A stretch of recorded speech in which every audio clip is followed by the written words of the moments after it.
హెచ్చరిక, దైవజనుని హెచ్చరిక. డాక్టర్లు చేసే మందులన్నీ బయట కనబడే జబ్బులకి ఇచ్చే మందులు, కానీ గుండె జబ్బు నుండి మనల్ని బాగు చేయగలిగిన వాడు లోకంలో ఎవరో లేరండి. మనోవ్యాధికి మందే లేదనేవాళ్ళు ఆ రోజుల్లో. కానీ మనస్సుకు ఉన్న బాధను కూడా తీర్చేవాడు మన ప్రభు. మరి మీ బాధలు ఉన్నాయన్నారు కదా, ఆ బాధలు ఎలా తీర్చుకుంటున్నారు? ఒక 5గురు ప్రార్థన అంట. మిగిలిన వాళ్ళు ఎలా తీర్చుకుంటున్నారు? పాస్టర్ గారు ఇచ్చిన కొబ్బరి నూనె ఏంటో, పాస్టర్ గారు అమ్మే కొబ్బరి నూనె, పాస్టర్ గారు ఇచ్చిన కొబ్బరి నూనె మంత్రం ఏం కాదు అది. మీ ఇంట్లో కొబ్బరి నూనె ఉందా? మీకు విశ్వాసం ఉందా? మీకు యేసయ్య గొప్పతనం తెలుసా? నువ్వు నీ ఇంట్లో ఉన్న కొబ్బరి నూనె తీసుకొని విశ్వాసంతో యేసు ప్రభు నామంలో నీ బిడ్డకు రాసి ప్రార్థన చేస్తే దేవుడు నీ బిడ్డను స్వస్థపరుస్తాడు. నువ్వు ప్రార్థన చేసుకుంటే నీకు కావాల్సిన స్వస్థతను ఆయన ఇస్తాడు.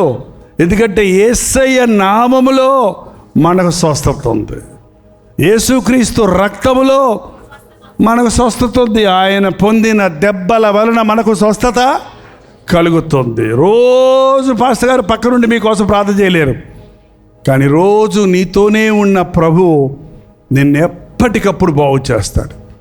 ఒక్కటి నేర్చుకోండి, మనుషులు నమ్ముకునే కంటే యెహోవాను ఆశ్రయించడం మేలు. మనుషులకు చెప్పుకోవటం కంటే నీ ప్రభువుకు చెప్పుకోవటం ఎంతో ఉత్తమమైందండి. మనుషులు వాయిదాలు వేస్తారేమో కానీ దేవుడు మనకు వెంటనే జవాబిస్తాడు. కొన్నిసార్లు ఆయన ఎస్ అంటాడు, కొన్నిసార్లు ఆయన నో అంటాడు, కొన్నిసార్లు వెయిట్ అంటాడు. మీ ప్రార్థనలు అన్నిటికీ జవాబులు వస్తాయా? చెప్పేయండి, పర్వాలేదు. మీరు సమాధానం చెప్పకపోతే దగ్గరకు వస్తాం. అన్నిటికీ జవాబులు వస్తాయా? ఎందుకు వినడు కొన్ని దేవుడు? చెప్పండి, మీ ప్రార్థనలు అన్నిటికీ జవాబులు వస్తాయా? ఎందుకని రావు? దేవుడి దగ్గర అయిపోయినాయి ఆ డబ్బులు. ఇప్పుడు చాలామందికి ఇచ్చేసాను స్వస్థత, నేను ఓపిక లేదు.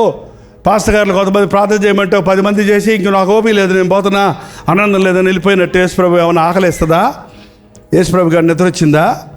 యేసుప్రభుకి ఏమైనా అలసిపోయాడా? మరి ఎందుకు జవాబు ఇవ్వడు? నువ్వంటే ఇష్టం లేదా? వాళ్ళంటే ఇష్టం, నువ్వంటే ఇష్టం లేదా?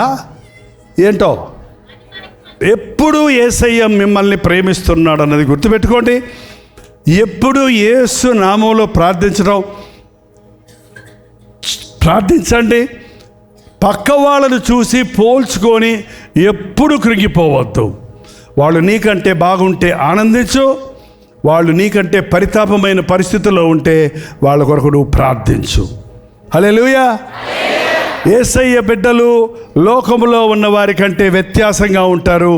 మన యేసు ప్రభువుని లోకం గుర్తించాలంటే మన ద్వారా మాత్రమే అది జరుగుతుంది. కనుక యేసు ప్రభువును నమ్ముకున్నామన్న వాళ్ళందరూ ఎవరిలాగా బ్రతకాలి? యేసు ప్రభువులాగా బ్రతికి గడ్డ పెంచుకొని అంగీ వేసుకోమని కాదు. ఆయనలో ఉన్న ప్రేమ, కనికరం, దయ, జాలి, క్షమాపణ, సహనం, ఓర్పు ఇవన్నీ మానవుడికి సహజంగా లేవు. కానీ ప్రభు రక్తంలో కడగబడినప్పుడు వాటిని మనం పొందుకుంటాం. ఇలా మీటింగ్కి వచ్చినప్పుడు దేవుడు స్పష్టంగా మరింత ప్రత్యేకంగా మిమ్మల్ని దర్శిస్తాడు, దీవిస్తాడు, నేర్పిస్తాడు, బలపరుస్తాడు. కాబట్టి ఆదివారం ఆలయాలకు వెళ్తున్నారా? ఆదివారం మందిరాలకు వెళ్ళే వాళ్ళు చేయి చూపించండి. హల్లెలూయా. లైవ్ చూడొచ్చు, కానీ ఇంట్లోనే కూర్చోవడం కాదు. మందిరంలోనికి వెళ్ళి విశ్వాసులతో కలిసి ప్రార్థించాలి, పాటలు పాడాలి, దేవుని సన్నిధిలో ఆయన వాక్యాన్ని ధ్యానించాలి. అప్పుడే మనం ఆధ్యాత్మికంగా బలం పుంజుకుంటాం. ఆదివారం వెళ్తే చాలా, ఆదివారం మందిరానికి వెళ్ళే క్రైస్తవులు చాలామంది ఉన్నారు. అనుదినము దేవునితో సహవాసం చేయాలి. అందుకని అనుదిన ధ్యానం. రోజు టిఫిన్ తింటారా? నాస్తా తింటారా? మళ్ళీ మధ్యాహ్నం తింటారా? మళ్ళీ రాత్రి తింటారా? ఎందుకు?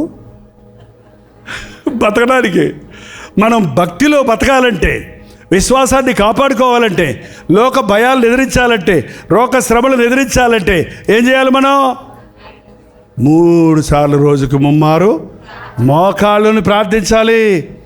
రోజు దేవుని వాక్యం అనే వాక్యము జీవాహారాన్ని వినాలి. దినమంతా వాక్యాన్ని ధ్యానించాలి. అప్పుడు మీ జోలికి అపవాది రాలేడు. మీరు అన్ని విషయాల్లో వర్ధిల్లుతారు. దేవుని యందు విశ్వాసం ఉంచిన వారిని తలగా ఉంచుతాను కానీ తోగ్గా ఉంచనున్నారు. మొదటి వారిగా ఉంటారు కానీ కడపటి వారిగా ఉంటారు. మీరు చేయు పనులన్నిటిలో విఫలతలు ఉండవు, సఫలతలు ఉంటాయి.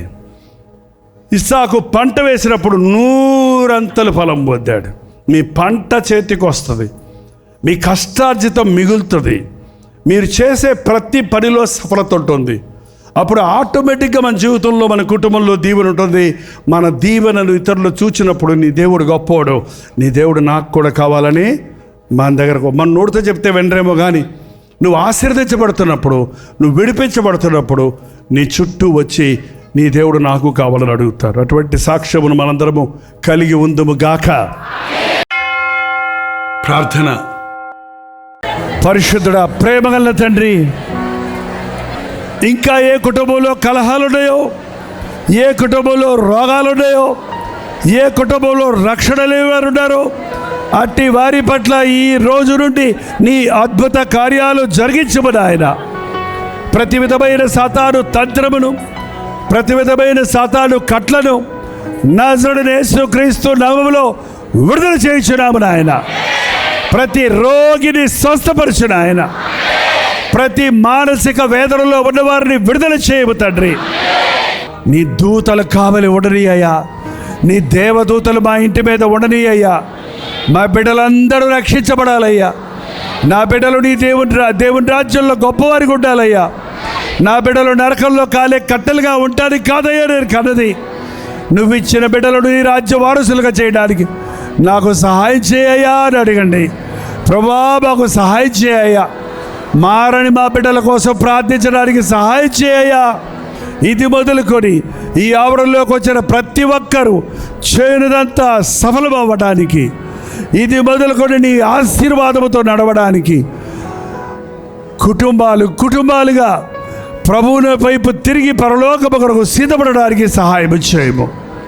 రోజు వింటున్న వాక్యాన్ని దినమంతా ధ్యానించి దీవించబడుటకు సహాయం చేయము. యేసు క్రీస్తు నామములో అడుగుచున్నాను తండ్రి. మన తండ్రి అయిన దేవుని యొక్క ప్రేమయు, కుమారుడైన క్రీస్తు యొక్క కృపయు, ఆదరణకర్త అయిన పరిశుద్ధాత్మ యొక్క సహవాసమును కూడి వచ్చిన మనందరికీ ఇప్పుడును సదాకాలమును తోడై ఉండును గాక. ఆమేన్, ఆమేన్, ఆమేన్.